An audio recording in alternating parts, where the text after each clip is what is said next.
안녕하십니까. 찬양대의 찬송 감사드립니다. 함께 기도하시겠습니다.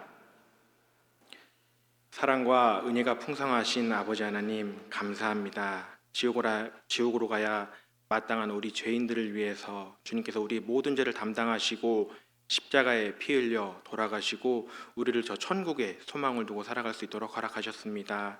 또한 주님의 몸된 교회를 허락하셔서 사랑하는 형제 자매님들과 함께 주님의 말씀으로 주님의 사랑으로 양육하여 주심에 더 큰 감사드립니다. 우리에게 허락하신 때가 얼마 남지 않았음을 압니다. 더욱더 우리가 서로 사랑하는 가운데 연합하는 가운데 주님께서 우리에게 맡기신 복음 전파의 사명 잘 감당해낼 수 있도록 도와주시기 원합니다. 오늘 또 주일을 맞아서 함께 이곳 교회당으로 나와왔습니다. 우리 마음과 발걸음 인도해 주심에 감사를 드립니다. 오늘도 하나님의 말씀을 통하여서 우리가 주님 오시는 그날까지의 삶의 다짐이 될 수 있도록 도와주시기 원합니다.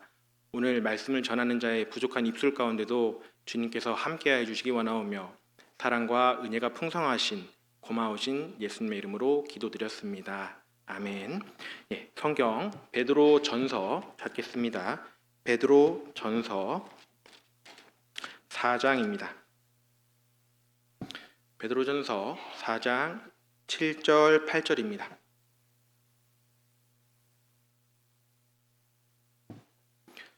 베드로전서 4장 7절 8절 찾으셨으면 같이 한 목소리로 읽어보시도록 하겠습니다. 만물의 마지막이 가까웠으니 그러므로 너희는 정신을 차리고 근신하여 기도하라. 무엇보다도 열심으로 서로 사랑할지니 사랑은 허다한 죄를 덮느니라. 다시 한번 인사드리겠습니다. 안녕하십니까? 아이고 뒤로 넘어지겠네요.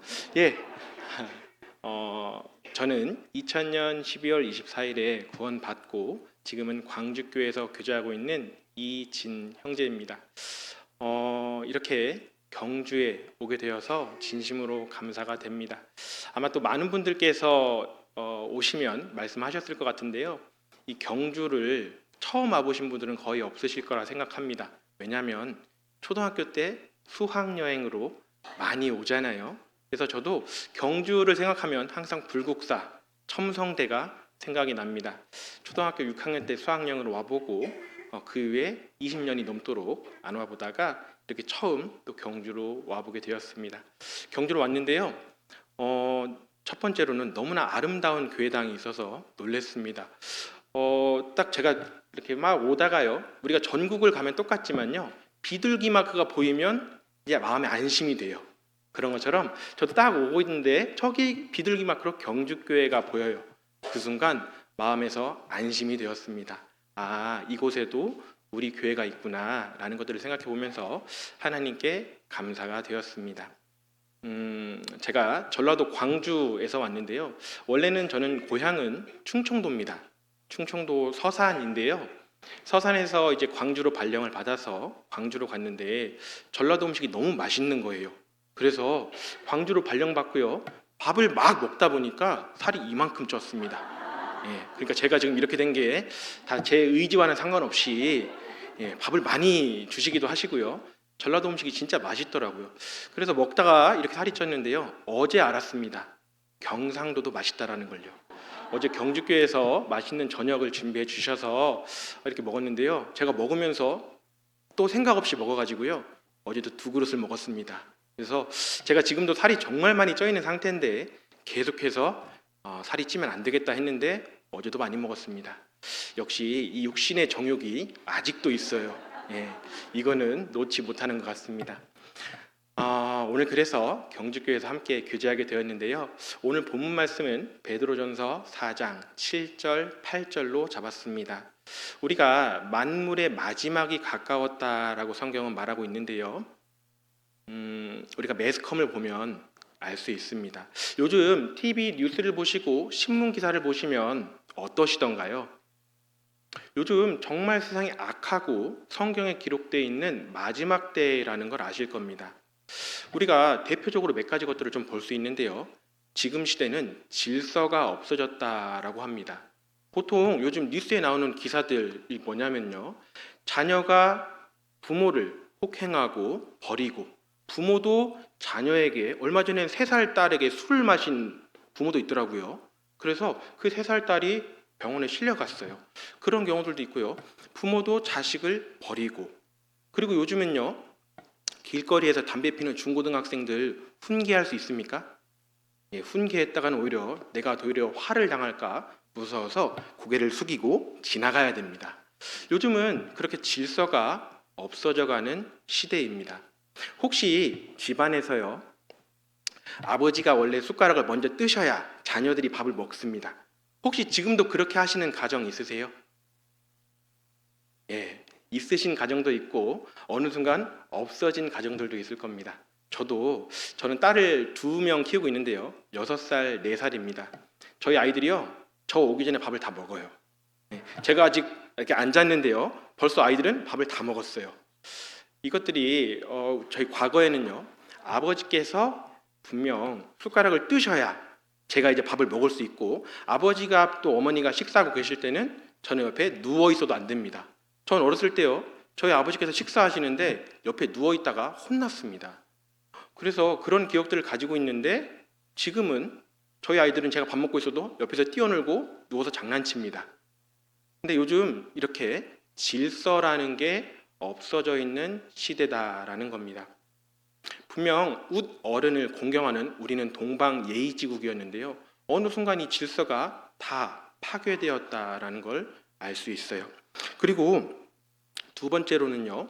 요즘 기상이 이변하는 현상들이 참 많습니다. 계속해서 요즘 핸드폰으로 알람 받으실 거예요. 알림 문자. 뭐냐면 폭염 경보입니다. 폭염 주의보입니다. 밖에 나가지 마세요. 물 많이 마시세요라고 하잖아요. 근데 또 비가 내릴 때는 어떻게 내립니까? 정말 짧은 시간에 폭우가 내려요. 그래서 기록적인 폭우다, 어디가 침수되었다 이런 말들이 많잖아요. 근데 우리나라만 그러는 게 아닙니다. 중국도 그러고요. 지금 해외 곳곳이 다 난립니다. 시베리아에 있는 얼어있는 땅, 동토라고 하는데요. 이 동토층이 녹아서 그 안에 있던 박테리아와 미생물들이 나와서 새로운 질병들을 만들어가고 있습니다. 지금 이런 시대에 살아가고 있어요. 북극과 남극의 얼음이 녹고 빙산이 없어져가는 이런 시대입니다. 지금 5월 달에요. 설악산에 폭설이 내렸는데 40cm나 내렸다라고 하거든요. 5월 달이요. 우리가 5월 달 생각하면요. 정말 따뜻한 봄입니다. 봄. 근데 설악산에 40cm나 되는 폭설이 내려요. 정말 날씨가요. 진짜 신기할 만큼 기록적으로 변하고 있습니다. 원래 제가 며칠 전에 기사를 봤는데요. 우리나라에서 가장 더운 곳이 보통은 어디입니까? 대구. 그래서 대구를 아프리카에 비교해서 데프리카라고 불리잖아요. 근데 올해는요 바뀌었습니다. 혹시 어딘지 아세요? 예. 광주입니다. 광주. 광주가 평균 기온이 29.8도로 1등이에요. 제가 살쪄서 광주에서 너무 이렇게 살쪄가지고 저만 더운 줄 알았더니요. 그게 아니라 광주가 올해 제일 더워요. 그래서 광프리카라고 불리더라고요. 광프리카. 그럴 정도로 지금 기상이변이 심각합니다. 근데 이 기상이변이 심각해지면요. 무엇이 문제가 생기냐면요. 농작물들이 잘 안 자라게 됩니다. 비가 한순간 내렸다가 다 침수가 되고 그리고 이게 세계적으로 문제가 되기 때문에 점점 농작물들 생산에 문제가 생기고 우리가 먹어야 되는 수요는 있는데 공급이 부족해질 겁니다. 그러면 성경에 기록되어 있는 대로 기근이라는 현상이 다가올 것이다 라는 겁니다. 지금 서울에서 바나나 난다는 얘기 들으셨어요? 서울에서 주말 농장에서요 바나나가 자라고 있습니다. 지금 우리는 그런 시대에 살고 있어요. 그리고 뉴스 보시면요 요즘 전쟁이 있다라는 거 아시죠? 대표적으로는 러시아와 우크라이나 전쟁이 지금도 계속되고 있습니다. 이제는 우크라이나가 러시아 본토를 침공합니다. 그리고 이스라엘이 누구랑 싸우고 있죠? 팔레스타인, 이란, 그리고 예멘과 싸우고 있어요. 세 개 나라와 계속해서 싸우고 있습니다.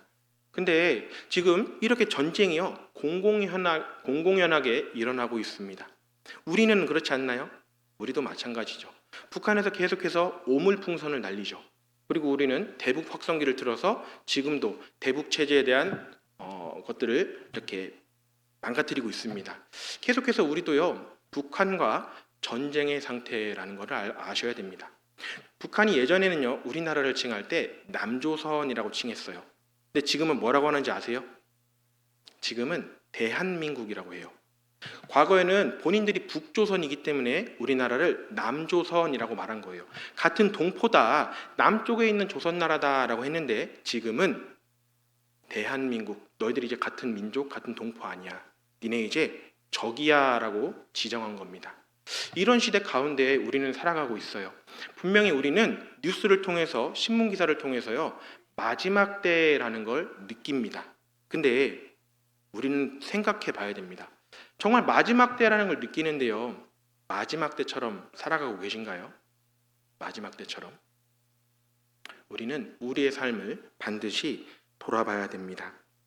다시 베드로전서 4장 7절을 좀 보시겠습니다. 7절.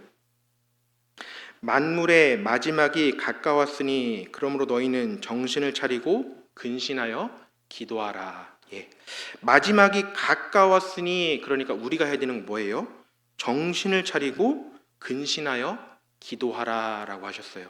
이게 마지막 때에 우리가 해야 될 일입니다. 근데 성경에서요, 이곳 말고도 마지막 때에 대해서 말씀하시는 구절들이 있습니다. 누가복음 21장 한번 보시겠습니다. 누가복음 21장입니다.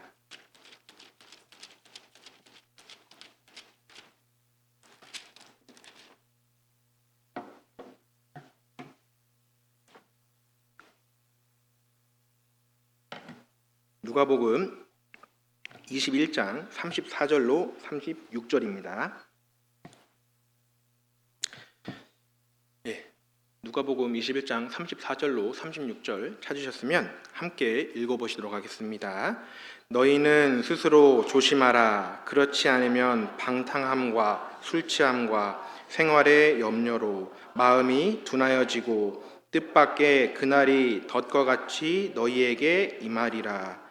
이 날은 온 지구상에 거하는 모든 사람에게 임하리라. 이러므로 너희는 올 이 모든 일을 능히 피하고 인자 앞에 서도록 항상 기도하며 깨어 있으라 하시니라. 예.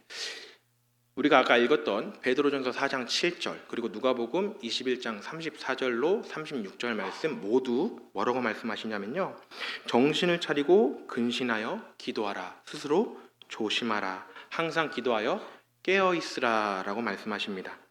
근데 여기서는요, 너희는 이라고 말합니다. 너희는.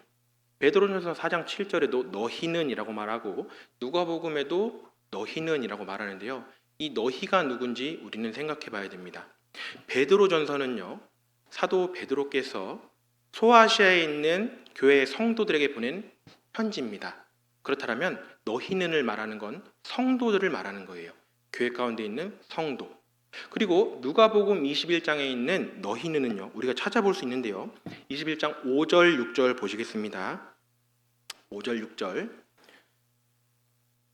어떤 사람들이 성전을 가리켜 그 미석과 헌물로 꾸민 것을 말하매 예수께서 가라사대 너희 보는 이것들이 날이 이르면 돌 하나도 돌 위에 남지 않고 다 무너뜨리우리라. 여기선 너희가 어떤 사람들이라고 말하거든요. 근데 이 동일한 말씀이 마태복음에도 있습니다. 마태복음 한번 찾아보시겠습니다. 마태복음 24장입니다.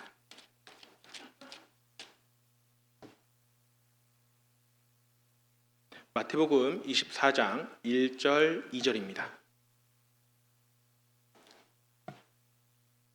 마태복음 24장 1절 2절 제가 읽어드리도록 하겠습니다. 마태복음 24장 1절 2절. 예수께서 성전에서 나와서 가실 때 제자들이 성전 건물들을 가리켜 보이려고 나아오니 대답하여 가라사대 너희가 이 모든 것을 보지 못하느냐. 내가 진실로 너희에게 이르노니 돌 하나도 돌 위에 남지 않고 다 무너뜨리우리라. 예. 분명히 누가복음에는 어떤 사람들이라고 했는데요, 마태복음 24장은 제자들이라고 정확히 지칭을 하셨습니다.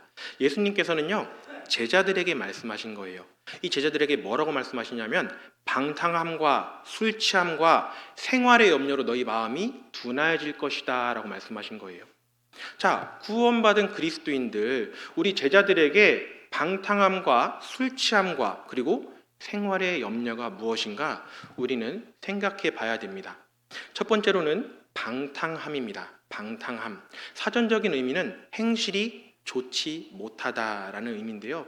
우리가 성경 가운데 읽어보다 보면요, 이 방탕함은요, 행실이 좋지 못한 것들뿐만 아니라 계획 없이 생활하는 것들, 내 마음대로 내 뜻대로 생활하는 것들을 방탕하다라고 해요. 그냥 무작위로 살아가는 것이요. 무작위로. 그냥 오늘은 이런 일이 있으니까 이렇게 살아가고 내일은 그냥 일이 생기는 대로 그냥 살아가. 계획 없다라는 게 방탕하다라는 거예요.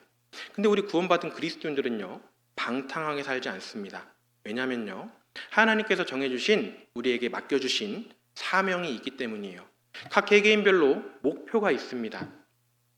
우리 올 한 해 시작하실 때요, 표대 말씀을 정하신 분들도 계실 거고 개인의 목표를 정하신 분들도 계실 겁니다. 어떻게 잘 이루고 계셔요? 이제 8월 말인데요. 예, 이제 올 한 해가 얼마 남지 않았습니다. 이제 3달 정도, 4달 정도 남는데요. 분명히 우리는 그것들을 이루기 위해서 암송하고 그것들을 이루기 위해서 노력하는 모습으로 살아왔을 겁니다. 근데 그런 것들이 없다라면요, 분명히 우리 삶은 방탕한 삶이 될 거예요. 그래서 잠언 29장 18절에는요, 묵시가 없으면 백성이 방자히 행하거니와 율법을 지키는 자는 복이 있느니라 라고 말씀하시거든요. 묵시, 이 묵시는요, 우리 신앙의 목표, 목적, 비전, 꿈을 말합니다. 이 묵시. 근데 이 묵시가 없으면 백성이 방자히 행한대요. 근데 여기서 쓰이는 이 방자히도요, 자기 뜻대로 계획 없이 살아가는 그 방탕하다라는 단어와 동일하게 쓰입니다. 결국엔 내가 신앙 가운데 목표가 없이, 목적이 없이, 계획 없이 살아간다면 방탕한 삶이 된다라는 거예요. 그리고 두 번째는요, 술 취함이었습니다. 술 취함. 그 당시에는 로마의 지배를 받고 있었기 때문에 로마 사람들이 하던 풍습을 그대로 따라했어요. 로마 사람들은 포도주 원액에 물을 섞어서 음료수로 마셨습니다. 그래서 포도주가 음용수였어요. 음용수. 그래서 로마의 지배를 받고 있던 이스라엘 사람들도요, 동일하게 음료수로 포도주를 마셨던 거예요. 근데 여기서 말하는 포도주, 이 술 취함은요, 우리가 그냥 술을 마시고 취하는 것을 말하는 게 아닙니다. 술이라는 것이 무엇을 뜻하는 것이냐면 세상을 뜻하는 겁니다. 세상 가운데 정신 팔려서 살아가지 말아라라고 하시는 거예요. 세상 가운데. 우리 근데 요즘 보시면요, 요즘 중고등학생, 대학생들, 청년들도 그러는데요, 핸드폰에 금방 빠져버립니다. 요즘 미디어 중독, 이런 SNS 이런 것들에 중독되잖아요. 그러니까 요즘 전국적으로 문제가 되는 부분들이 이런 유튜브 쇼츠, 틱톡 이런 부분들을 통해서요, 짧은 동영상, 인스타그램 이런 것들을 통해서요, 계속 우리의 마음을 뺏어요. 계속 마음을 뺏으니까 계속 우리는 그것만 바라보고 있어요. 어느 순간 1시간, 2시간이 지나가는 것들을 바라볼 수 있습니다.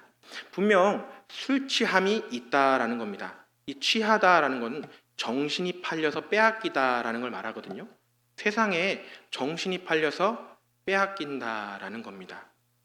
그리고 마지막 세 번째는요, 생활의 염려입니다. 생활의 염려. 이 생활의 염려 우리 다 가지고 있습니다. 그렇죠? 근심도 있고 걱정도 있고 여러 가지 고민들이 있어요. 아우, 나는 어떤 대학교를 가야 되나? 내 직장은 어떻게 해야 되지? 아우, 난 누구랑 결혼해야 되나? 내 노후는 어떻게 되지? 내 노후 자금은? 내가 나이 들면 누가 날 챙겨주지? 하물며 오늘 저녁 뭐 먹을까? 이것도 걱정이에요. 이것도 생활의 염려잖아요. 근데 하나님은 뭐라고 말씀하시냐면요, 베드로전서 5장 7절 한번 보시겠습니다. 베드로전서 5장 7절입니다.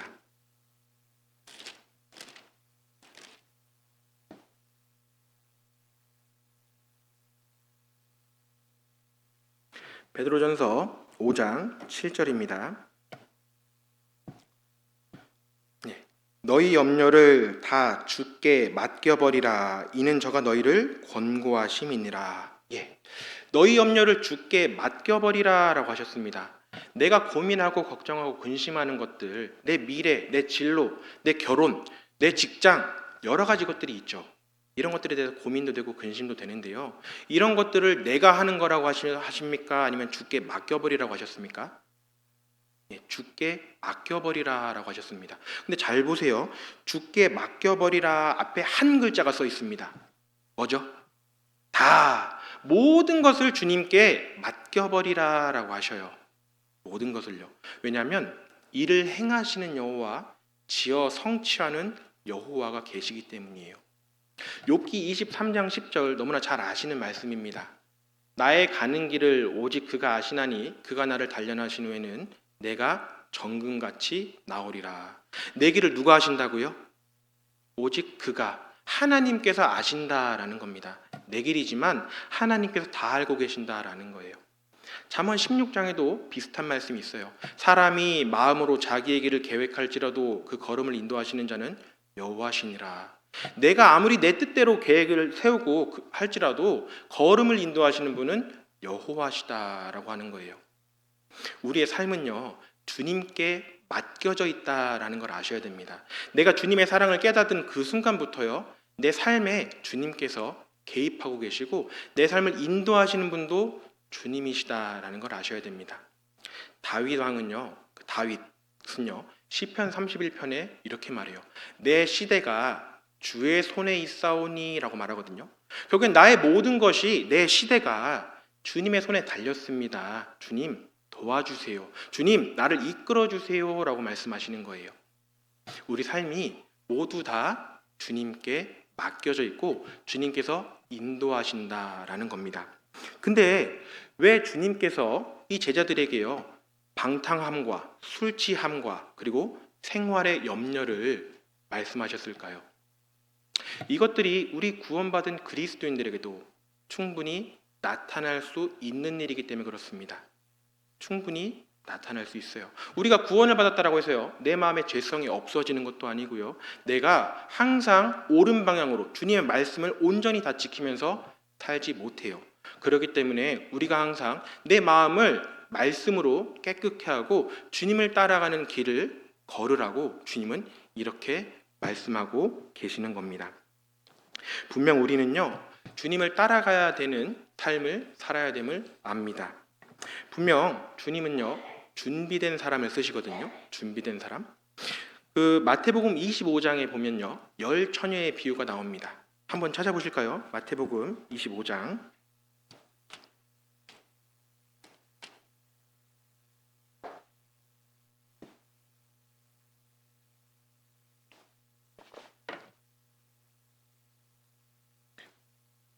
마태복음 25장 1절로 13절인데요. 제가 읽어드리도록 하겠습니다. 그때 천국은 마치 등을 들고 신랑을 맞으러 나간 열 처녀와 같다 하리니 그 중에 5은 미련하고 5은 슬기 있는지라.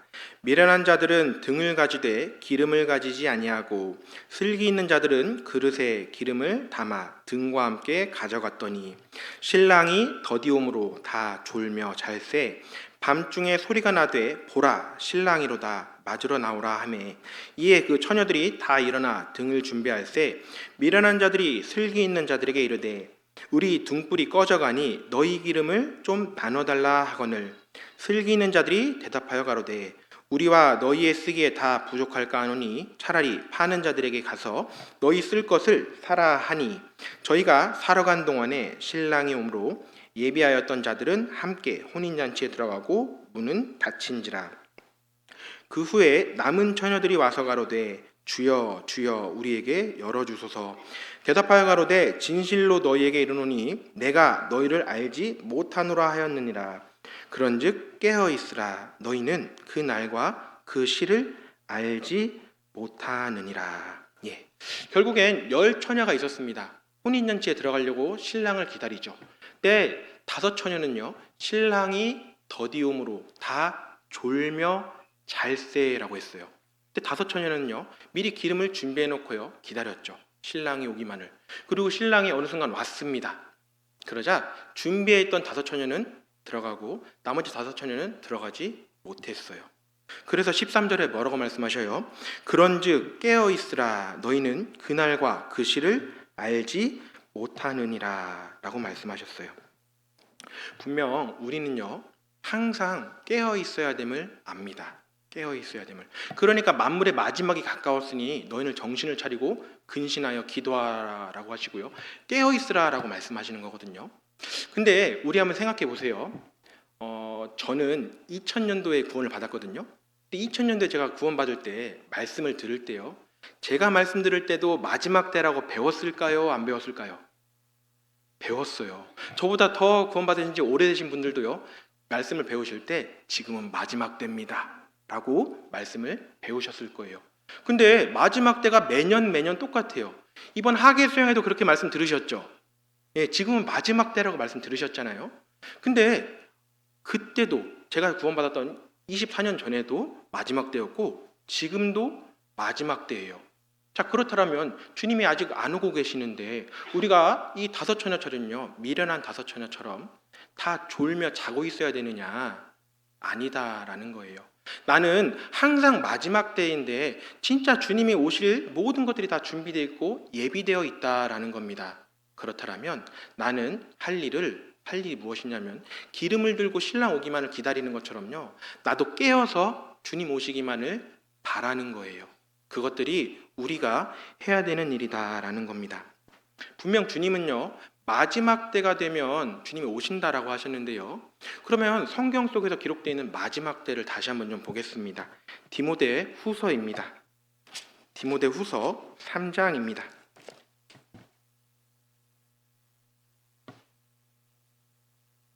디모데 후서 3장 1절로 4절입니다.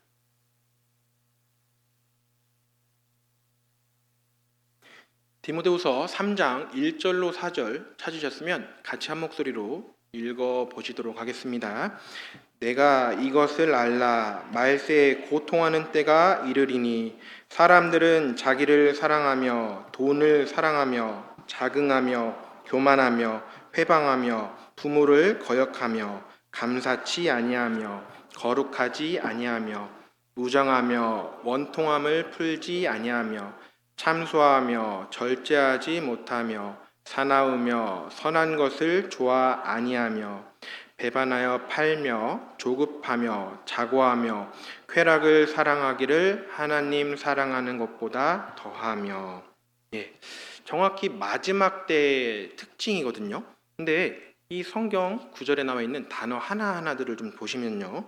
사람들은 자기를 사랑하며 돈을 사랑하며 자긍하며 자랑하며 긍지를 가지며 교만하며 회방하며 남이 잘 되는 꼴을 보지 못하고 부모의 말을 듣지 않고 감사하지도 않고 거룩하지도 않고 무정하며 정을 가지지도 않고요. 원통함을 풀지 아니하며 마음속 안에 있는 그 화를 풀지 않는다라는 거예요.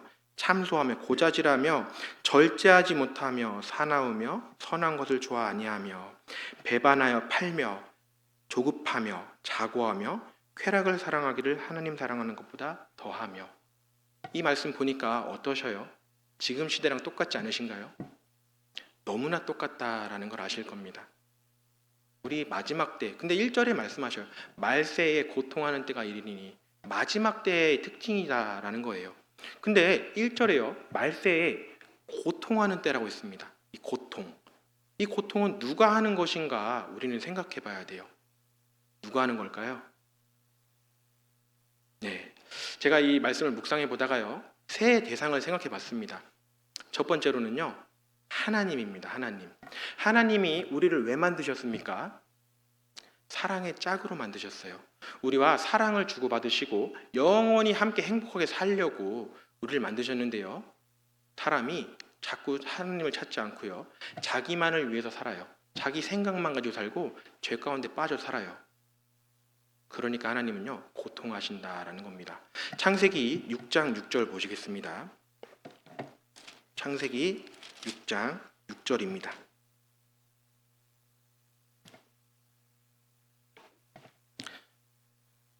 창세기 6장 6절 5절부터 제가 읽어드리도록 하겠습니다. 창세기 6장 5절부터 읽어드리도록 하겠습니다.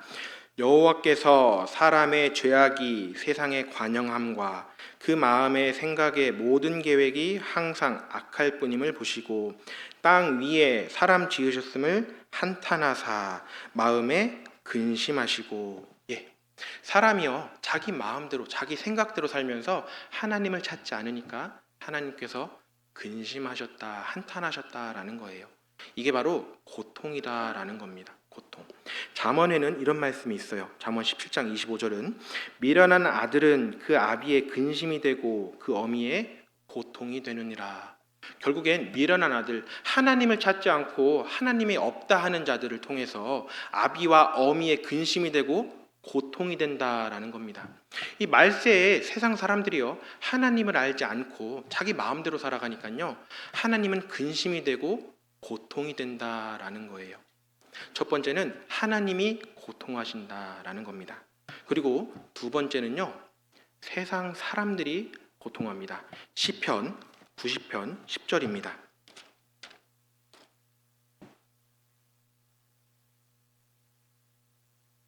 시편 90편 10절입니다.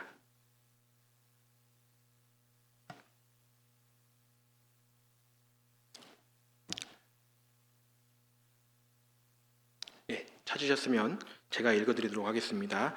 우리의 연수가 70이요 강건하면 80이라도 그 연수의 자랑은 수고와 슬픔뿐이요 신속히 가니 우리가 날아가나이다. 우리의 인생이 70에서 80 사는데 이 연수의 자랑은 뭐라고 써 있어요?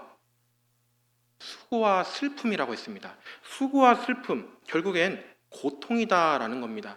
내가 70년, 80년 노력해서 계속 살아왔는데 결국엔 남는 건 고통밖에 없더라라는 거예요.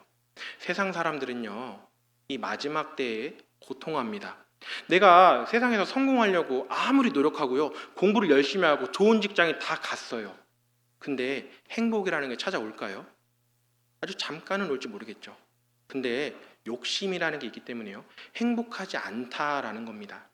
그러니까 현대자동차의 회장이었던 정몽헌이라는 회장이 있어요. 이 사람이요. 현대그룹 사옥에서 뛰어내려서 자살했거든요. 왜 자살했습니까? 분명히 현대자동차, 현대그룹의 회장이었기 때문에요. 돈도 많고 명예도 있고 권력도 있는 사람이었어요. 이 사람이 결국은 자살했습니다. 마음에 근심과 고통, 헛됨이 있었다라는 거예요. 그러니까 우리 삶 가운데서도요. 세상 사람들은 하나님을 알지 않으면 고통한다라는 걸 알 수 있습니다. 그리고 세 번째는요. 어떠한 사람들이 고통하느냐? 바로 구원받은 그리스도인들입니다. 시편 119편 보시겠습니다. 시편 119편 136절입니다.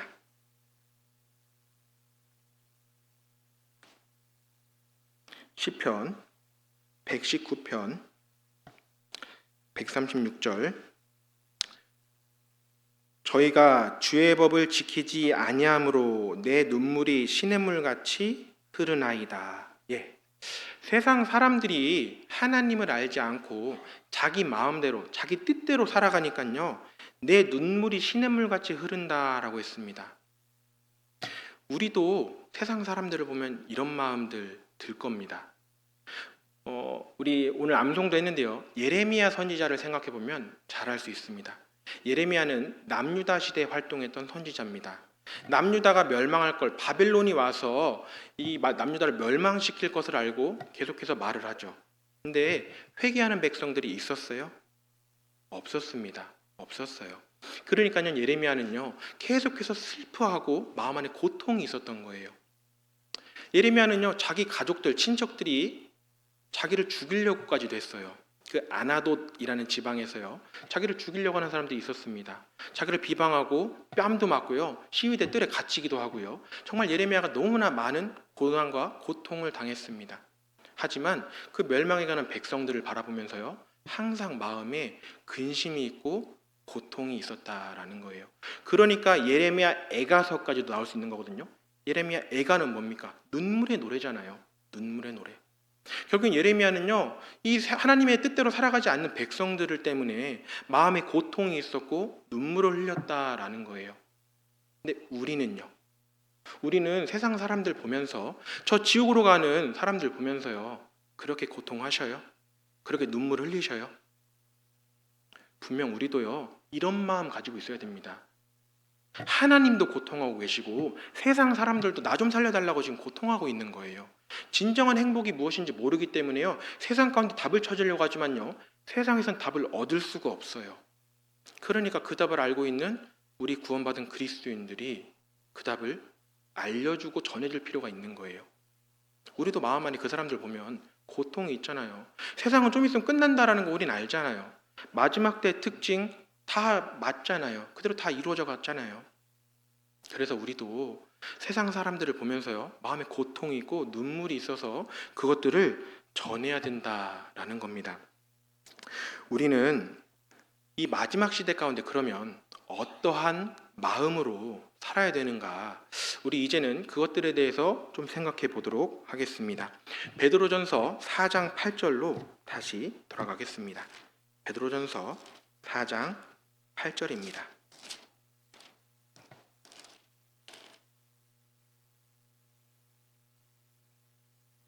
베드로전서 4장 8절. 무엇보다도 열심으로 서로 사랑할지니 사랑은 허다한 죄를 덮느니라. 예. 우리가 이제 해야 되는 것은요, 어떠한 마음을 가지고 있어야 되냐면 사랑의 마음을 가지고 있어야 된다라는 거예요. 그렇다면 그 사랑은 어떻게 하는 것인가, 우리가 같이 성경에서 좀 생각을 해보도록 하겠습니다. 우리가 왜 사랑해야 되냐면요, 마지막 때의 특징 중 하나가 사랑이 식어져 간다라는 거예요. 아까 찾으셨던 마태복음 24장 12절에 보면요, 불법이 성함으로 많은 사람의 사랑이 식어지리라 라고 말씀하시거든요. 사랑이 식어져 간다라고 해요. 근데 요한일서에 보면요, 하나님은 사랑이시라, 하나님은 사랑이심이라 라고 정확히 말씀하셔요. 근데 왜 마지막 때가 되어가면 하나님의 사랑이, 그 사랑이 식어져 가느냐? 하나님을 알지 아니하려고 하나님을 모르기 때문이에요. 하나님은 사랑 그 자체시거든요. 근데 마지막 시대가 가면 갈수록 불법이 상하기 때문에 하나님을 알지 아니하고 내 맘대로 내 뜻대로 살아가니까 결국엔 사랑이 식어져 간다라는 거예요. 그래서 하나님은 우리에게 뭐라고 말씀하시냐면 사랑하라고 말씀하시는 거예요. 요 8절에서도 보시면요, 무엇보다도, 7절에서도 만물의 마지막에 가까웠는데 8절로 이어지면 만물의 마지막 때에 무엇보다도 열심으로 서로 사랑하라 라고 말씀하신 거예요. 열심으로. 우리가 해야 되는 것은요, 사랑이다라는 거예요. 왜냐면요, 우리가 하나님을 사랑하기 전에 먼저 하나님께서 우리를 사랑해 주셨음을 아셔야 됩니다. 하나님이 먼저 우리를 사랑해 주셨잖아요. 요한일서 4장 보시겠습니다. 요한일서 4장 19절입니다. 요한일서 4장 19절.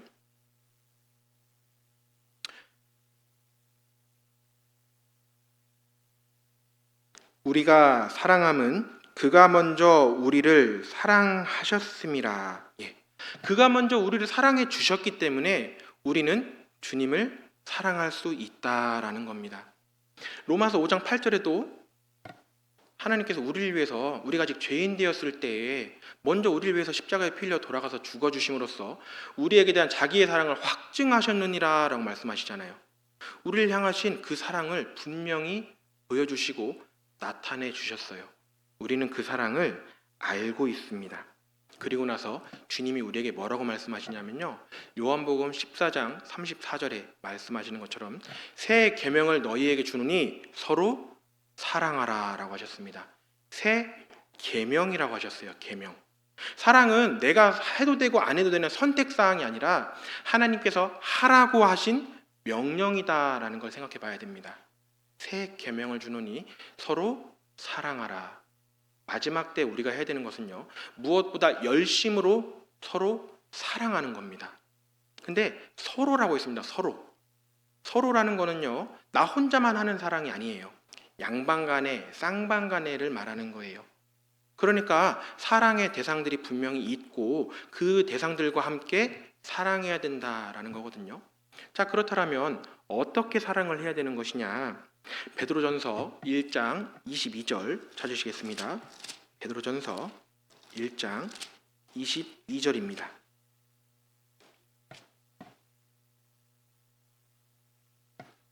베드로전서 1장 22절.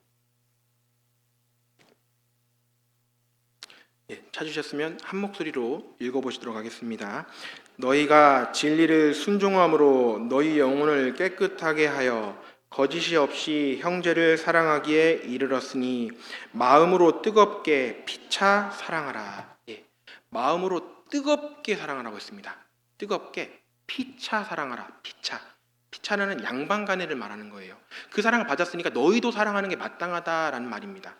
마음으로 뜨겁게요. 자, 그렇다면 뜨겁게 사랑하는 것이 무엇인가 우린 생각해 봐야 됩니다. 우리 여기 결혼하신 우리 어르신들, 그리고 봉사의 어머니의 이렇게 형제자매들 계실 겁니다. 어떤 마음으로 결혼하셨어요? 결혼하실 때 한번 생각해 보셔요. 어떠셨어요? 아유, 그냥 우리 아버지가 저 사람이랑 결혼하라고 해서 마음도 들지도 않는데 결혼했어. 이런 마음으로 결혼하신 분들도 계셔요? 계실지도 모르겠습니다. 근데요, 우리가 결혼을 하는 순간에는요, 사랑이라는 게 있는데 아주 뜨겁게 사랑합니다. 그러니까 결혼할 때 뭐라고 약속해요? 보통 남자들이 그 결혼할 아내한테, 여자한테 이렇게 말해요. 내가 저 하늘에 뭐도 따다 준다고요? 들어보셨네요. 별도 따다 주고 달도 따다 줄게 라고 했어요. 근데 진짜 따다 주던가요? 딸 수도 없잖아요. 그래서 저는 처음부터 그런 말을 하지 않았어요. 저희 자매한테. 제가 할 수 없다라는 걸 알기 때문에요. 근데 중요한 것은요, 이 마음들이 뜨겁게 사랑이다라는 거예요. 왜냐하면 내가 사랑하는 대상이 있기 때문에 내가 모든 것들을 할 수 있다라는 거예요. 내가 저 하늘에 별도 따고 달도 따는 거 하지 못한다라는 거 알아요. 알지만 왜 그렇게 말합니까?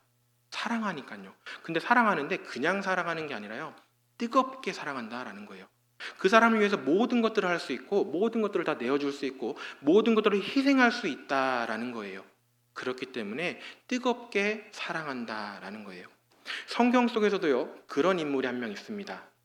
창세기 29장 20절에 나오는 야곱. 야곱이 누구를 연애했습니까? 라헬을 연애했어요. 야곱이 라헬을 연애하는 까닭에 7년을 수일같이 여겼더라라고 해요. 야곱이 라헬을 얼마나 좋아했으면요, 7년이라는 순간이 그렇게 후딱 갔을까요? 생각해 보세요. 그 레아는요, 알력이 좋지 않아서 항상 찡그리고 있었을 거예요. 하지만 라헬은 용모가 아리따웠다라고 했습니다. 그러니까 야곱이요, 첫눈에 반한 거예요. 그러니까요, 라반의 집에서 야곱은 놀고 있었던 게 아니에요. 매일같이 일을 하면서 봉사하고 있었던 거예요. 양치고 목축업을 하고 라반이 외삼촌이 시키는 건 다 했어요. 근데 야곱도 분명히 힘들었을 거 아닙니까? 일하는 게 쉽지 않잖아요. 근데 어떻게 7년을 수리같이 여길 수 있었죠? 연애하니까요. 뜨겁게 사랑하니까 7년이 정말 수일같이 지났다라는 거예요. 우리 마음이 주를 정말로 뜨겁게 사랑한다면 내가 주를 위한 수고 아무것도 아니다라는 거예요. 또 내가 세상 사람들을 정말 그렇게 뜨겁게 사랑한다면 세상 사람들을 위해서 전도하는 거, 내가 복음을 전하는 거, 내가 밭갈이 하는 거 아무것도 아니다라는 거예요. 내가 이 사람을 밥 사주기 위해서 내 물질적인 거 희생하는 거, 내 시간 투자하는 거 아무것도 아니다라는 겁니다. 또 우리 양옆에 있는 형제자매들을 위해서 희생하는 거, 수고하는 것은요, 나와 맞지 않아도 내가 이 사람을 위해서 내 마음을 접고 그 사람 말에 동의해주고 공감해주는 것들, 이런 것들이 우리에게는 수고고 희생이지만요, 우리는 뜨겁게 사랑하면 그것들이 아무것도 아니다라는 것을 알 수 있다라는 겁니다. 분명 우리는요, 뜨겁게 사랑해야 된다라는 겁니다. 그리고 두 번째는요, 체휼이라는 것이 있습니다. 체휼하는 사랑을 해야 됩니다. 베드로전서 찾으셨으니까요, 3장 8절입니다. 베드로전서 3장 8절 마지막으로 말하노니 너희가 다 마음을 같이하여 체휼하며 형제를 사랑하며 불쌍히 여기며 겸손하며. 예, 이 체휼이라는 단어가 조금 어렵습니다. 몸체자에 불쌍할 휴일자를 써서요, 불쌍히 여기다라는 우리나라 사전적인 의미는 있어요. 근데 이 체휼이요, 성경 속에서는 어떠한 의미로 쓰이냐면요, 내 이웃을 내 몸과 같이라는 뜻이 있어요. 너의 기쁨이 내 기쁨이고 너의 슬픔이 나의 슬픔이다라는 게 체휼이에요. 자, 로마서 13장에 찾아보시겠습니다. 로마서 13장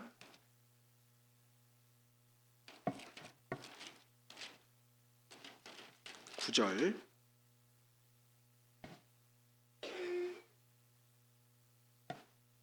로마서 13장 9절. 간음하지 말라, 살인하지 말라, 도적질하지 말라, 탐내지 말라 한 것과 그 외에 다른 계명이 있을지라도 내 이웃을 내 자신과 같이 사랑하라 하신 그 말씀 가운데 다 들었느니라. 결국엔 내 이웃을 내 몸과 같이 사랑하라, 이것이 체휼이거든요. 이 마음 안에 다 들어있다라는 거예요. 이 마음 안에. 그러니까 사도 바울도요, 고린도후서 11장에 이렇게 말해요. 누가 약하면 내가 약하지 아니하더냐? 누가 애타하면 내가 애타하지 아니하더냐? 라고 말해요. 결국엔 너의 힘듦이 나의 힘듦이고 너의 슬픔이 내 슬픔이고 너의 기쁨이 나의 기쁨이다라는 거예요. 그것이 바로 체휼이다라는 거예요. 과거에 어떤 한 유명했던 드라마가 있습니다. 사극 드라마인데요, 다모라는 드라마가 있었습니다. 거기 아주 유명한 명대사가 있어요. 예, 아시는 분들은 벌써 고개를 끄덕끄덕 하셔요. 그 유명한 남자 배우가요, 뭐라고 말하냐면요, 여자 배우를 향해서 아프냐? 예, 잘하시네요. 예, 아프냐? 나도 아프다라고 말해요. 나도 아프다. 네가 아프니까 나도 마음이 아파. 이게 바로 체휼의 마음이에요. 과거에 유명했던 드라마 또 있죠. 제가 자꾸 드라마 얘기만 해서 세상적으로 보이지만요, 이 구절을 설명하기 위해서 잠깐 찾아봤습니다. 파리의 연인이라는 드라마가 있었는데요, 거기서 뭐라고 말하냐면요, 또 아셔요? 저만 알고 있는 게 아니군요. 예, 내 안에 너 있다. 막 이상하잖아요. 예, 내 안에 너 있다. 근데 이게 체휼이에요. 네가 슬퍼하고 힘들면 나도 힘들고 네가 기쁘면 나도 기뻐. 이게 체휼이거든요. 주님은 체휼하라고 하셔요. 체휼. 우리 양옆에 있는 형제자매들이 힘들면요, 나도 같이 공감하고 힘든 감정을 느껴야 되는 거다라는 겁니다. 주님은 이렇게 사랑하라고 하셔요, 우리에게. 근데요, 지금 시대는요, 사실은 남을 돌아볼 겨를도 없고 남을 돌아보지도 않아요. 왜냐하면 세상 자체가요, 내 중심으로 모든 것들이 짜여져 있고 계획되어 있기 때문에 그렇습니다. 요즘 우리 젊은 청년들이 참 많이 하는 것들이요, 심리학 그리고 MBTI 이런 것들을 하거든요. 그러니까 나라는 사람에 대해서 계속 알아보고 나라는 사람에 대해서 탐구하고 알리기를 원해요. 좋아합니다. 심리학이라는 것이 무엇을 말하냐면요, 결국엔 네가 제일 소중해. 너 이 정도면 됐어. 너 진짜 최고야. 네 마음 좀 알아줘. 너 이만큼이면 됐어. 라고 말하는 것이 심리학이에요. 그리고 요즘 많이 하는 그 MBTI라는 것이 있거든요. 나라는 사람이 어떠한 사람인가를 파악하는 게 MBTI예요. 이걸 통해서 내가 내향적이고 외향적이고 감정적인지 이성적인지 이런 것들을 파악하는 거거든요. 근데 요즘요, 청년들이요, 어떻게 말하냐면요, 안녕, 나는 INFP야. 이게 뭐지? 처음엔 놀랐습니다. 몰랐어요, 저도. 근데 이걸 알아보니까요, 나라는 사람의 성향에 대해서 소개하는 거예요. 근데 이걸 말하는 의미가 뭐냐면요, 나는 이런 성향이니까 네가 나에게 맞춰줘야 돼 라고 말하는 거예요. 본인이 개선할 생각은 없는 거예요. 고치고 맞춰줄 생각이 아니라 남이 나를 맞춰줬으면 좋겠는 거예요. 그런 것처럼 세상은요, 점점 개인 중심으로 돌아간다라는 걸 알 수 있습니다. 우리 간단한 예도 하나 있어요. 오늘이 8월 25일이죠. 우리 만약에 예를 좀 들어보겠습니다. 내일 저기 제주도로 놀러 가기로 했습니다.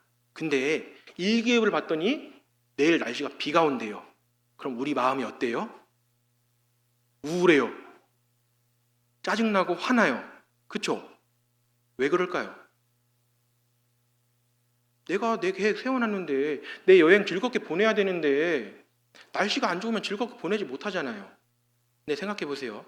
날씨를 주관하시는 분 누구십니까? 하나님이요.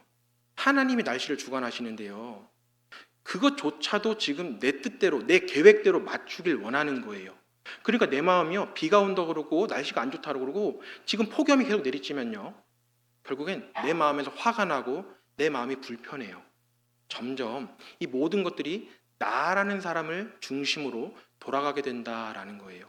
이것들이 바로 인본주의라고 하는데요. 사람이 근간이 되어서 나라는 사람이 중심이 된다라는 겁니다. 이 마지막 때는 이렇게 된다라고 했는데요. 성경에서도 이런 때가 있었어요. 노아 시대 때요. 마태복음 24장을 보시겠습니다. 마태복음 24장입니다.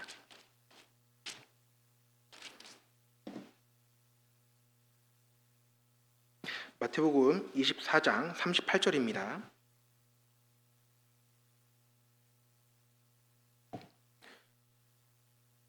홍수 전에 노아가 방주에 들어가던 날까지 사람들이 먹고 마시고 장가들고 시집가고 있으면서 먹고 마시고 장가들고 시집가고 있으면서 이것들은 당연히 인간들이 해야 되는 어떤 생활의 방법들과 어떤 순서들입니다. 근데 이것들이 하나님 보시기에는 죄였던 거예요. 왜 죄일까요? 왜 죄죠? 먹고 마시고 시집가고 장가가는 거 우리가 하는 거잖아요.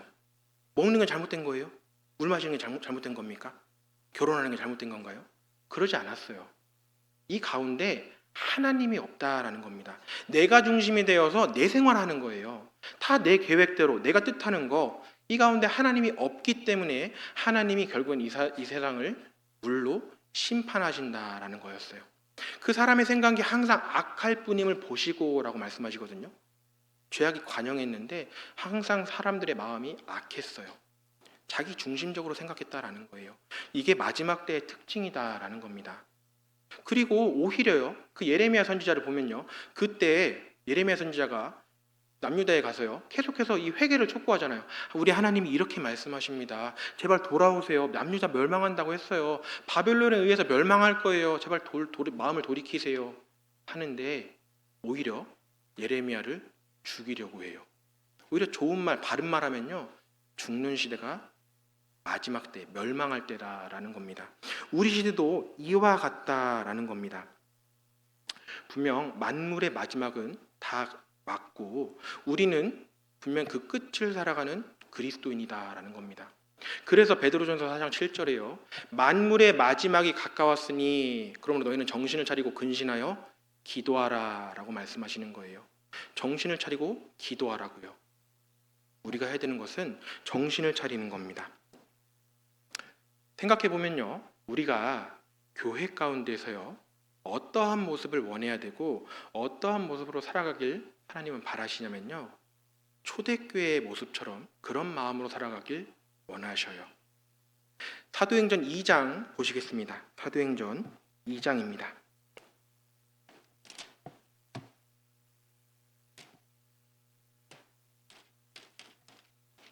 사도행전 2장 43절로 47절입니다. 사도행전 2장 43절로 47절. 찾으셨으면 조금 길지만 같이 한번 읽어보시도록 하겠습니다. 사람마다 두려워하는데 사도들로 인하여 기사와 표적이 많이 나타나니 믿는 사람이 다 함께 있어 모든 물건을 서로 통용하고 또 재산과 소유를 팔아 각 사람의 필요를 따라 나누어주고 날마다 마음을 같이하여 성전에 모이기를 힘쓰고 집에서 떡을 떼며 기쁨과 순전한 마음으로 음식을 먹고 하나님을 찬미하며 또 온 백성에게 칭송을 받으니 주께서 구원받는 사람을 날마다 더하게 하시니라. 이게 바로 초대 교회인데요. 믿는 사람이 다 함께 있어 라고 했습니다. 믿는 사람이 다 함께 있다라는 건 우리 교회를 말하죠. 교회. 하나님을 믿는 사람들, 주 예수 그리스도를 믿는 사람들을 말하는데요. 다 함께 있었다라는 거예요. 근데 함께 있는데 어떠한 일들이 있었냐면요. 그 뒷구절 보시면 모든 물건을 서로 통용하고 내 것을 네 것을 가리면서 나누는 것이 아니라요. 모든 것들을 나눠서 함께 썼다라는 거예요. 통용이라고 했잖아요. 그러니까 개인적으로 나만을 위해서 살아가는 게 아니었다라는 거예요. 다 같이 나눠서 썼다라는 겁니다. 그리고 45절 보시면요. 또 재산과 소유를 팔아 각 사람의 필요를 따라 나눠주고 자기의 재산과 소유를 팔아서요. 조금 빈곤하신 분들에게 돈을 드리고 또 모든 사람이 평균케 되도록 한 게 이 초대교회의 모습이었다라는 겁니다. 나라는 사람, 내 것을 생각하면요. 이렇게 할 수 없어요. 근데 하나님의 사랑으로 우리는 하나가 되었고 그 사랑이면 충분하다라는 것들이 있었기 때문에요. 내 양옆에 있는 형제자매들이 너무나 소중했던 거예요. 그러니까 내 것을 나눠주고 팔아서 줄 수 있었던 거예요. 우리는 이런 마음을 가지고 살아야 된다라는 겁니다. 그리고 그 뒤에 보세요. 그런 결과가 어떻게 되는지.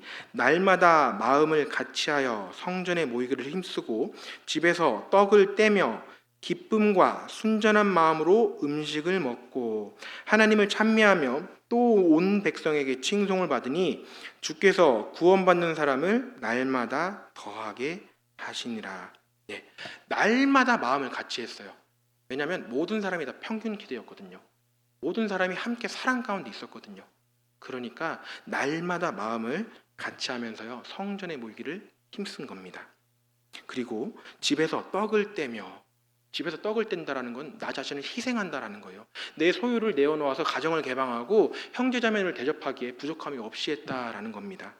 집에서 떡을 떼며 기쁨과 순전한 마음으로 음식을 먹고 먹는 사람들도 감사하는 마음으로 먹었다라는 거예요. 기쁨과 순전한 마음이잖아요. 아이고 이걸 대접해 주시기 위해서 아이고 얼마나 수고하셨을까, 이 물질 얼마나 들어갔을까. 당연한 게 아니잖아요. 그 대접해 주시기 위해서 수고하는 날 뜨거운데도 그 불 앞에서 요리도 하시고 밖에 나가서 장도 봐야 돼요. 물질적인 것도 들어가잖아요. 집 청소도 해야 되잖아요. 가정 개방하면 집 청소가 제일 어렵잖아요. 그런 것처럼 정말 쉽지 않아요. 근데요, 그렇게 기쁜 마음으로 했다라는 거예요. 그리고 참석하신 분들도요, 기쁨과 순전한 마음으로 함께 했다라고 했어요. 그러니까 어떻게 되냐면요, 하나님을 찬미하면서요, 온 백성에게 칭송을 받으니 주께서 구원받는 사람을 날마다 더하게 하신 거예요. 결국엔 우리가 서로 사랑하고 내 것을 챙기는 것이 아니라 베풀고 나눠 쓰고 함께 사랑했더니 연합했더니 주님이 구원받는 사람을 날마다 더하게 하셨다라는 겁니다. 우리가 어떻게 살아가야 되는지 사실은 이 사도행전 2장 43절로 47절까지 말씀에 다 들어 있습니다. 왜 하나님께서 마지막 때에 우리에게 사랑을 하라고 하셨냐? 이 사랑을 통해서 하나님은 역사하실 것이기 때문에 그래요. 나만을 생각하고 나만을 위해서 살아가는 것이 아니라요. 나누는 삶, 베푸는 삶, 그리고 교회를 위해서 희생하는 삶. 하나님이 함께 하시는 삶을 살 때 하나님께서 능력으로 역사하신다라는 겁니다. 그래서 우리에게 이 교회의 모형을 보여주신 거예요. 근데 우리는 지금 어때요? 물론 이 경주교회는 안 그러시겠지만요. 우리의 모습은요. 세상 가운데 충분히 나 자신을 위해서 살아가고 있다라는 걸 생각해 보시면 됩니다. 순종하지 않아요. 내 생각과 내 계획이 있으면요. 참석하지 않습니다. 내 뜻과 다르면요. 그것에 불만을 표해요. 근데 우리는 잘 생각하셔야 됩니다. 이 교회는요. 누가 머리 되시고 누가 주인이시냐면요. 그리스도가 주인이 되신다라는 거예요. 하나님이 함께 하시는 곳이 우리 교회다라는 거예요. 근데 내 생각과 내 뜻이요. 하나님의 생각과 다르다라고 해서 내가 그것에 불만을 가질 수 있을까요? 우리 하나님이 어떠한 분이신데요? 나는 스스로 있는 자니라. 그래서 하나님 이름이 여호와예요. 스스로 있는 자. 그 하나님이 어떤 분이시냐면요. 창세기 1장 1절을 통해서 알 수 있듯이 태초에 하나님이 천지를 창조하시니라. 그 천지 만물을 창조하시고 나까지도 만드신 그분이, 인류 역사를 다스려 가시는 그분이, 우리 얼마 전에 이란과 이스라엘의 전투 보셨잖아요. 전쟁. 이란이 먼저 이스라엘에 로켓을 쐈습니다. 한 80발에서 100발 쐈어요. 근데 그 다음에 이란 대통령 어떻게 됐습니까? 갑자기 헬기가 추락해서 죽어버렸어요. 제가 그걸 보고 뭘 느꼈냐면요. 아, 우리 하나님 지금도 역사하신다. 지금도 이스라엘 통해서 역사하신다. 라는 걸 느꼈습니다. 그러면서 그 기사를 보면서요. 그 영상을 보면서 아, 내가 이렇게 살아서는 안 되는구나. 우리 하나님이 지금도 나와 함께하고 계시고 지금도 능력으로 우리 교회와 함께 하시는데 교회가 하는 일에 내가 불만을 가지고 내 생각과 다르다라고 해서 따르지 않을 것이 아니구나. 나는 주님께서 베풀어 주신 사랑으로 나는 그 가운데 순종하는 것이 필요한 거구나. 나는 내 생각이 먼저가 아니고 우리는 이 머리 되시는 하나님을 따라가는 삶인 거구나. 이것들에 대해서 생각해 보게 되었어요. 결국은 마지막 때에는요. 나라는 사람을 버려야 된다라는 겁니다. 그래서 사도 바울께서는요. 나는 날마다 죽노라라고 말해요. 사도 바울이 진짜 죽임을 당한 게 아니잖아요. 날마다 죽노라라는 건 내가 가지고 있는 욕심, 내 생각, 내 뜻 이거 다 버리겠다라는 거예요. 버리겠다. 그리고 사도 바울이 또 뭐라고 하셔요? 내가 내 몸을 쳐 복종케 함은이라고 말해요. 쳐서 복종케 한대요. 쳐서. 내가 내 생각이 순종이 안 되니까요. 내가 쳐서라도 복종하겠다라는 겁니다. 왜냐하면 교회 가운데는 하나님이 머리 되시니까 내 육신의 생각, 내 뜻으로는 내 경험으로는 이게 아니에요.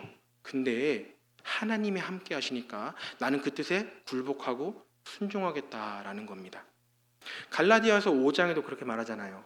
그리스도 예수의 사람들은 육체와 함께 그 정과 욕심을 십자가에 못 박았느니라. 그 정과 욕심을 못 박았다라고 했어요. 육체도 못 박힌 겁니다. 내가 생각하는 것, 내 뜻, 내 욕심, 내 정 다 십자가에 못 박았다라는 거예요. 그렇다면 나라는 사람은 남아있지 않다라는 겁니다. 나라는 사람이 남아있는 것이 아니라 하나님의 자녀만 남아있는 거예요. 하나님의 자녀. 그렇다면 우리가 교회 가운데에서 그런 마음을 가지고 살아야 된다라는 겁니다. 근데 이렇게 마음 먹기가 쉬우세요? 내 몸을 쳐서 복종케 하시는 게 쉬우시던가요? 나는 날마다 죽노라. 아우 나 오늘 아침 출근하기 전에 나 죽어야지. 죽어지던가요? 안 죽어져요. 내 생각 그대로 올라옵니다. 근데 하나님은요 방법을 알려주셨어요. 어떻게 하라고 하셨냐면 디모데후서 2장입니다. 디모데후서 2장 22절입니다.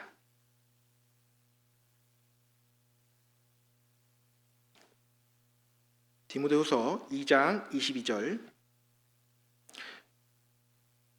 신약 344페이지쯤 됩니다. 디모데후서 2장 22절 찾으셨으면 함께 읽어보시도록 하겠습니다. 또한 내가 청년의 정욕을 피하고 주를 깨끗한 마음으로 부르는 자들과 함께 사랑과 화평을 쫓으라. 예. 주를 깨끗한 마음으로 부르는 자들과 함께라고 했습니다. 주를 깨끗한 마음으로 부르는 자들. 영어 성경에는요, 이 깨끗한 마음이 pure heart라고 해가지고요, 순전한 마음, 온전한 마음이라고 말해요. 결국은 우리 하나님께서 나에게 베풀어 주신 그 큰 사랑, 그 정결한 고귀한 그 피의 사랑을 깨달은 우리들을 말하거든요. 결국엔 교회와 함께할 때 우리는 할 수 있다라고 말씀하시는 거예요. 교회와 함께할 때요. 그러니까 우리는요, 하나님이 머리 되시는 교회 가운데 함께 있으면요, 나라는 사람을 죽일 수 있고요, 나라는 사람을 쳐서 복종할 수 있다라는 거예요. 그러니까 전도서 4장에도 말씀하시잖아요. 한 사람이면 패하겠거니와 두 사람이면 능히 당하나니 삼겹줄은 쉽게 끊어지지 아니하느니라. 분명 우리는 압니다. 나 혼자는 할 수 없지만요, 나와 함께하는 사람이 내 동역자가 있고 내가 사랑하는 형제 자매들이 있다면요, 나는 할 수 있다라는 걸 알 수 있어요. 나는 할 수 있다. 분명 그러려면요, 우리는 돌아봐야 됩니다. 돌아봐야 돼요. 히브리서 10장에도 말씀하셔요. 서로 돌아보아 사랑과 선행을 격려하며 모이기를 패하는 어떤 사람들의 습관과 하지 말고 그날이 가까움을 볼수록 더욱 권하여 그날이 가까움을 볼수록 더욱 그리하자라고 했거든요. 모이기를 패하지 말고요, 오직 권해서 사랑과 선행을 격려하라고 했습니다.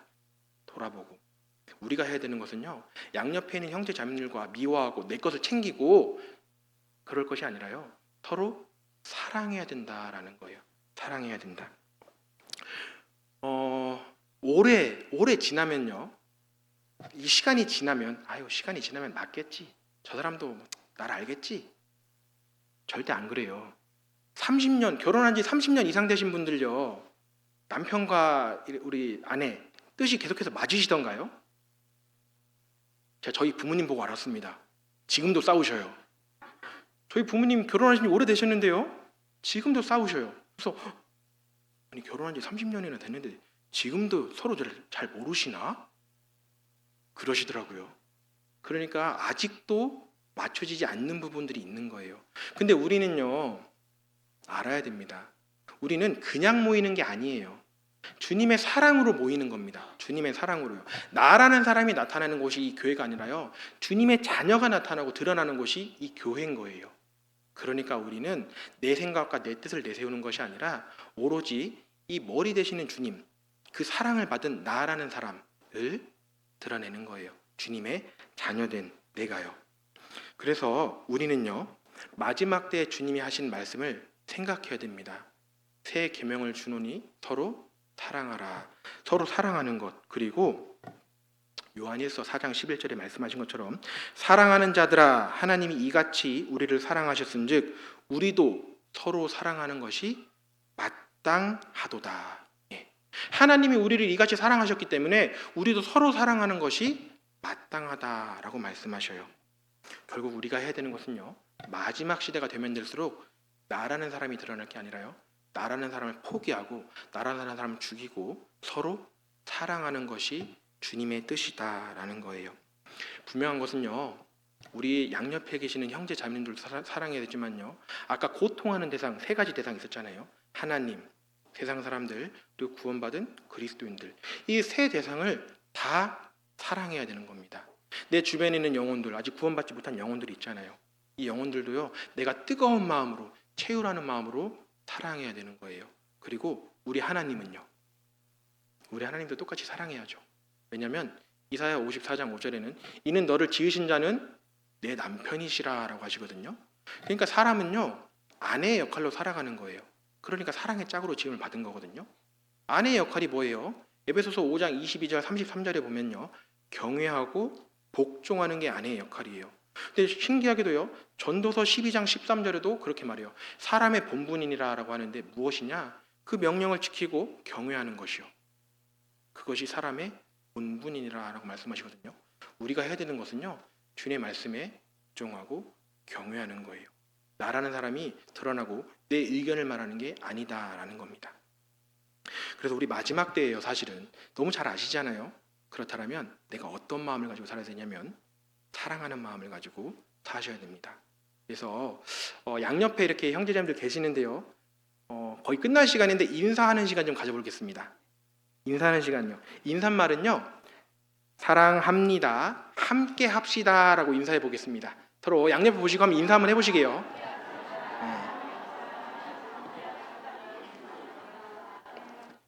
예, 주님 오시는 그날까지요, 우리 함께 해야 되는 분들입니다. 서로 사랑해야 되시는 분들이셔요.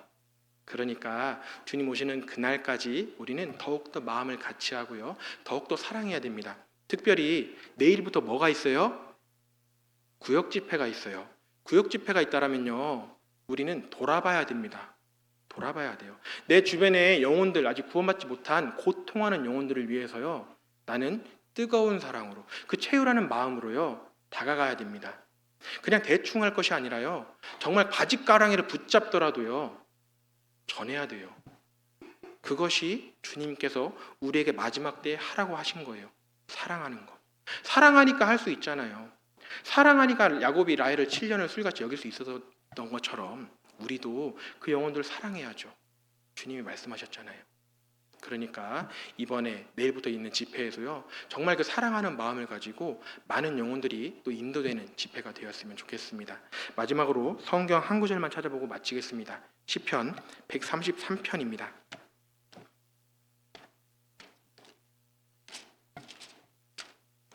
시편 133편 1절입니다.